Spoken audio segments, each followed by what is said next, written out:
I'm seeing this kind of thing more and more from not just Hollywood, but also from comics and video games. They try to court controversy intentionally with their storytelling. It's like they get into a boardroom and go, hey, how are we going to get some media attention real quick for our failing property? And then they hope that that media attention gets them some sort of like boon among people, I guess, rubbernecking, trying to tune in for the train wreck.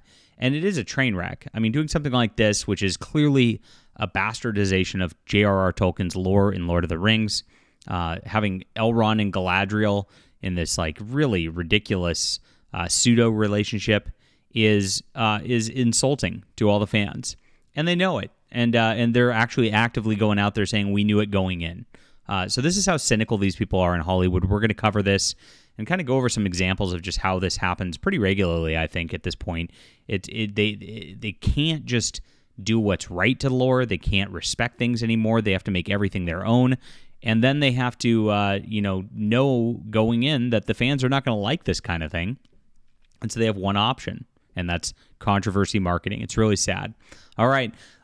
Please hit the like and subscribe button here, guys. We talk all things sci-fi and fantasy. I am a #1 best-selling sci-fi and fantasy author, and I really appreciate you for being here. I have a great series, which, all the fans love. And what's interesting is as fans have talked to me about this over the years, For Steam and Country is my bestseller. I've sold over 30,000 copies of this.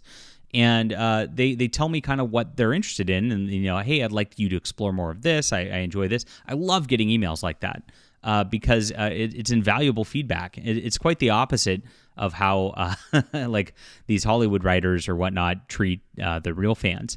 And so we go out there, and when I hear this kind of thing, what I do is I incorporate it in there. I actually built a bunch of stories around a character, James, in here because people were asking for more of him. And so, he got his own adventure spinoff. We'll be doing one of those later this year also for a second one that comes in the series. And this is a 6-book fantasy series. It's epic action. It's got tons of adventuring. It's got that like kind of heroism spirit, the sense of wonder that fantasy used to have. And I hope you'll check it out. It's in the description below. Thank you guys so much for supporting us and for supporting this series in particular. It's a 6-book series. Grab the whole thing. It really builds up nicely. The first 5 are on audio. Book 6 is going to be coming out in January. And I appreciate you all for the support. Like I said, in the description below. It's on Amazon today. Thank you again.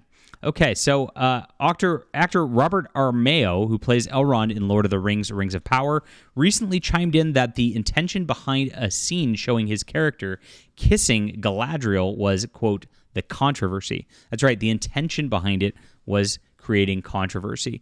And this is how you can tell it's just about cynicism. It's not about telling the best story. It's not about doing interesting things and actually building a wonderful fantasy world that actually follows Tolkien's lore at all. It is just about a controversy marketing. It's a short-term marketing gimmick.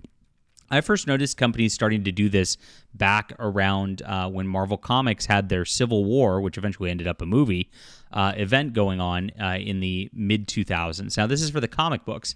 And already by that time, interest in comic books was declining. It was kind of like the last hurrah in the mid-2000s.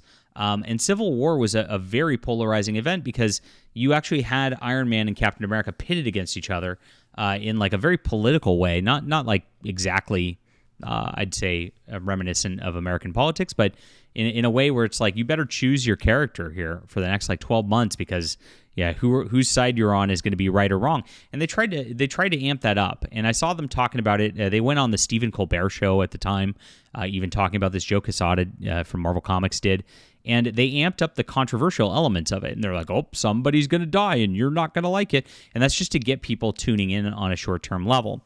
And that's what the comic industry does a lot. They do these events and they kill a character shockingly, or they do something like that. In recent years, it's been turning everybody gay, shockingly. Like Robin's gay now, Superman's gay now.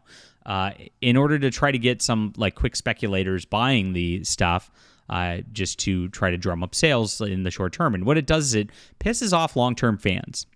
So people who have like studied Tolkien, who have actually read Lord of the Rings multiple times, who have read the Silmarillion, the Book of Lost Tales, all the hard work of this lore that J.R.R. Tolkien built and Christopher Tolkien carefully curated, know that this is something that would not make any sort of sense given the characters and how they've been. Um, and when they put this in here to drum up controversy like this, all they're doing is insulting you and insulting your intelligence and saying, hey, we want to make some news stories out of this in hopes that we get some rubbernecking views. That's what Amazon's attempting to do with it. It's really, really lame. It's really cynical. It's bad writing. It's hack writing. And it's really, really sad. So YouTuber Nerd Cookies, a.k.a. Elaine, shared this clip of the scene, said, just when you thought it couldn't get worse, your sweet summer child can always get worse. And this is the scene of them kissing. And a lot of people were talking about this last week. It's really sad. In the video discussing the scene, she commented this didn't need to happen. This was specifically contrived by the showrunners to elicit a certain reaction. Yes, it was. It's antagonistic at this point. It's woefully malicious to insert this into the show. They knew very well what they were doing. Most fans know that this is Elrond's mother-in-law locking lips. Yes, they know that. Yes, that's the real lore if you are not familiar with Lord of the Rings. Payne and McKay, the showrunners, know this. They have read the books. They know very well what they're doing. This is willful intent to bastardize Tolkien's work and antagonize fans. You are eliciting this reaction. You deserve to be mocked, so we're going to mock you today. She later added, here we have Elrond who's locking lips with his future mother-in-law, Galadriel, and there's no excuse with it. There's no excuse for this thing to exist.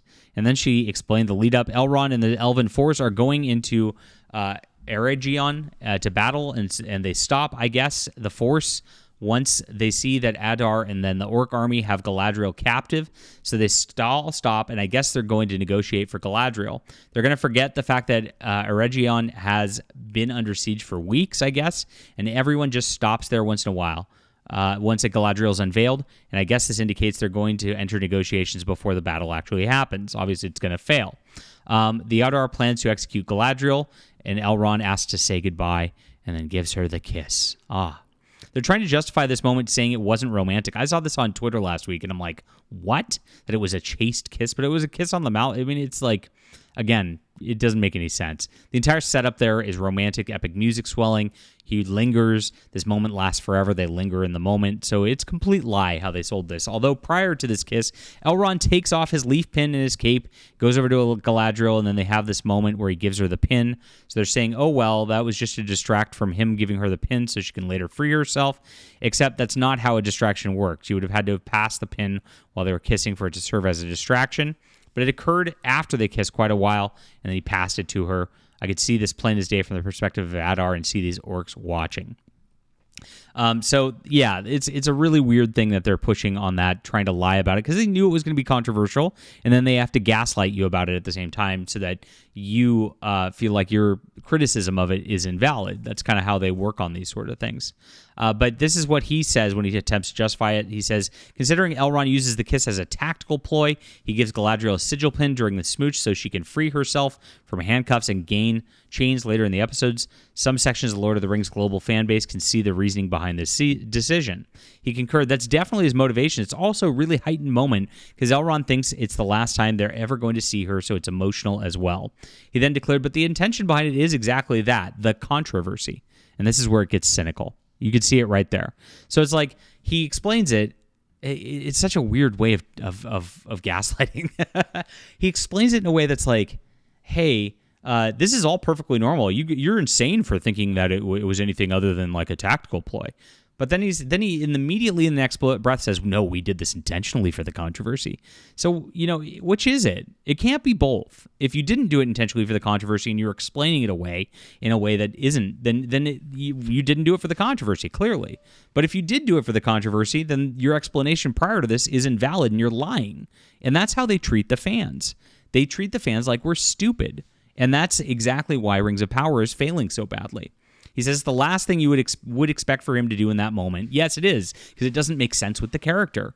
And if you're in a dangerous situation, surrounded by your enemies, doing something shocking is going to disarm them. It's a good ploy on Elrond's part. And again, just completely against the character, and it doesn't make any sense. And the controversy is what's driving it, not any sort of thing that makes sense on this sort of thing. He says there were significant discussions regarding the scene. It was a fun thing to talk about as well. They, Payne and McKay, had some really interesting things to say about how elves express love in this world. Oh, geez, I'm sure they do.